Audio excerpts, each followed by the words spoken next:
In times of war, we usually expect gold to shine, right? But what's happening in this current war? It's actually the complete opposite of what we've seen in past conflicts.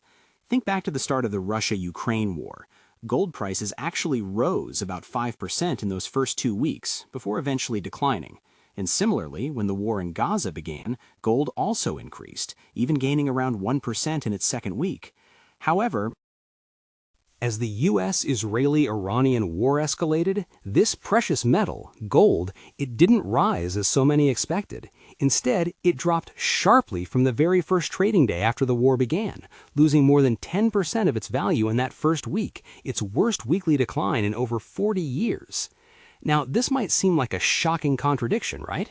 But it actually reveals something profound about how markets really think during wartime. See, in wars that lead to major economic consequences, investors don't just focus on safe havens to preserve value. Instead, they rush to liquidate everything, following that well-known market rule, cash is king. During these kinds of shocks, investors sell almost everything, even those supposedly safe assets, all to cover losses or secure liquidity, because they're anticipating even worse conditions ahead. And in our current war, the exact same pattern has repeated itself. So before the confrontation, gold was actually on a roll. It had surged by about 16.5% in just 16 days, getting super close to $5,400 per ounce. But then, during the war, things took a dramatic turn. It plunged from a record high above $5,500, losing a staggering $1,200. That's more than 21%. What does this tell us?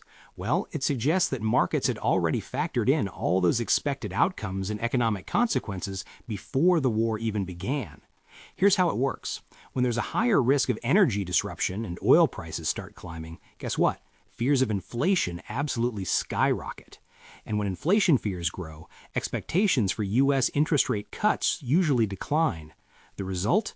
The dollar gets stronger, and assets that actually generate income become way more attractive. At that point, gold, which doesn't pay you anything, loses some of its shine. So while gold hasn't completely lost its safe haven status, in the short term, markets are clearly shouting about three things. They want liquidity, the dollar, and good old interest rates.